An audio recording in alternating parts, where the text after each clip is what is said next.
Syarat sahnya puasa. Ada yang dinamakan syarat sahnya puasa. Jikalau kita tidak memenuhi syarat sah, maka puasa kita sah apa kagak? Ketika kita tidak memenuhi syarat untuk sah, untuk jadi sahnya puasa, maka ibadah puasa kita sah apa kagak? Tidak. Ya, tidak sah. Lantas bagaimana kita mengetahui puasa yang kita jalani sah atau tidak? Yang kedua, faslun surutu wujubihi, syarat wajibnya puasa. Maka ketika seseorang termasuk syarat ini, ada seseorang dalam syarat ini, maka wajib untuknya berpuasa. Apa? Satu asya'a, ada 5 perkara. Syarat wajib puasa ada berapa?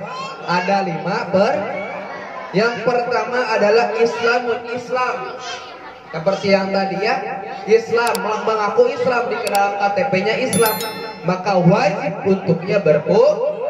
Jangankan yang Islam, katakan juga tadi ya, di dalam syaratnya juga ditukil bahwasanya sekalipun orang yang murtad, dia masuk Islam misalkan ya, atau dia sudah Islam, terus dia keluar daripada keislaman, maka wajib baginya berpuasa.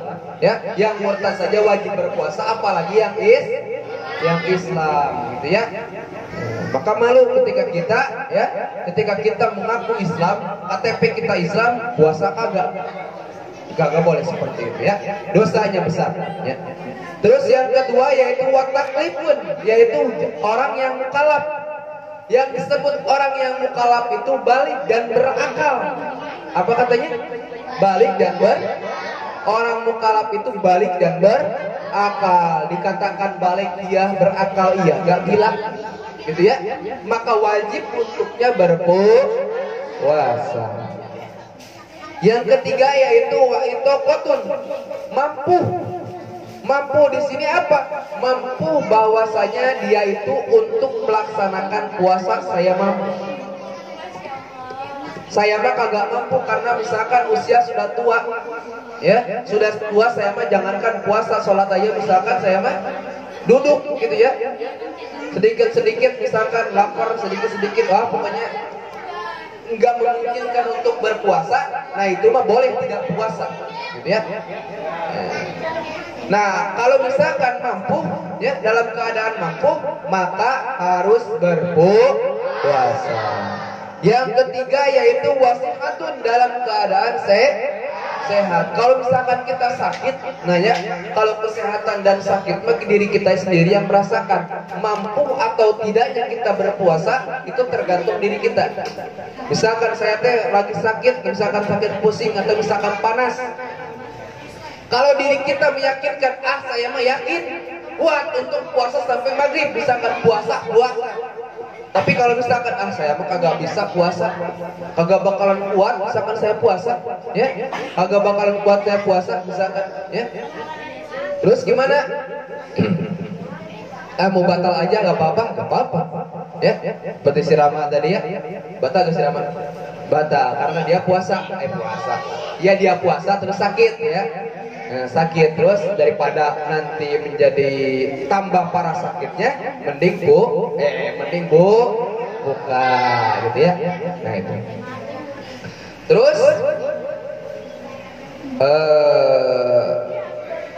nah kalau misalkan kita mampu untuk berpuasa, ya puasa gitu ya.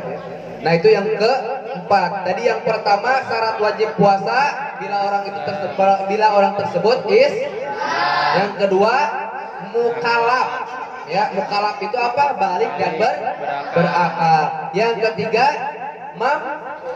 yang keempat sehat. Yang kelima yaitu menetap atau tidak dalam bepergian. Saya misalkan seperti kakak kemarin ya, hari Rabu, Kamis, hari Rabu ya, kemarin kakak dari Sukabumi ke Bekasi.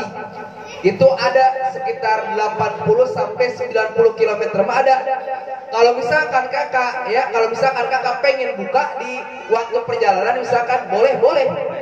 Karena itu termasuk orang yang musafir dalam keadaan perjalanan yang lebih daripada 80 km atau 90 meter ke atas. Kalau 80 km ke bawah itu tidak termasuk musafir. Saya lagi dalam perjalanan kemana ke Jamrut, saya gak bakal puasa. Parah ya, gitu.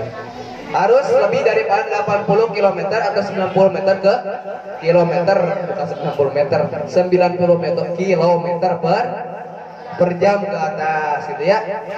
Pertanyaannya, gimana kalau untuk supir bus dari Bekasi menuju tujuan ke Tasik? Itu kan tiap hari pekerjaan dia supir, harus sebagai musafir terus, kagak puasa berarti 1 bulan. Gimana hukumnya itu? Di sini dijelaskan di saranya, ya, itu bagi seorang supir mah tidak termasuk musafir, karena itu adalah bagian daripada profesinya sebagai supir. Jadi tidak termasuk musafir. Meskipun tiap hari dia lintas provinsi misalkan, tidak termasuk, ya, agak boleh seperti yang tidak termasuk musafir yang dibolehkan untuk tidak puasa, gitu ya. Gitu ya. Jadi yang pertama tadi, pasal yang pertama kita sudah dapat syarat sah puasa. Syarat sah puasa tadi ada berapa? Ada 4. Yang pertama, yang kedua, yang ketiga, yang keempat, mengetahui hari tersebut dibolehkan untuk puasa. Yang kedua adalah syarat wajib puasa. Apa katanya? Syarat wajib puasa. Syarat wajib puasa ada berapa? Ada 5. Yang pertama, yang kedua, mukalaf. Mukalaf itu balik dan yang ketiga, mampu. Yang keempat, yang kelima, tidak dalam bepergian. Semoga dapat menjadi ilmu bagi kita. Semoga kita selalu ada dalam lindungan Allah Subhanahu wa taala dan menjadikan ilmu bagi kita, dan bukan hanya menjadi ilmu tapi bermanfaat khususnya bagi diri kita, umumnya bagi orang lain. Amin ya Allah ya rabbal alamin.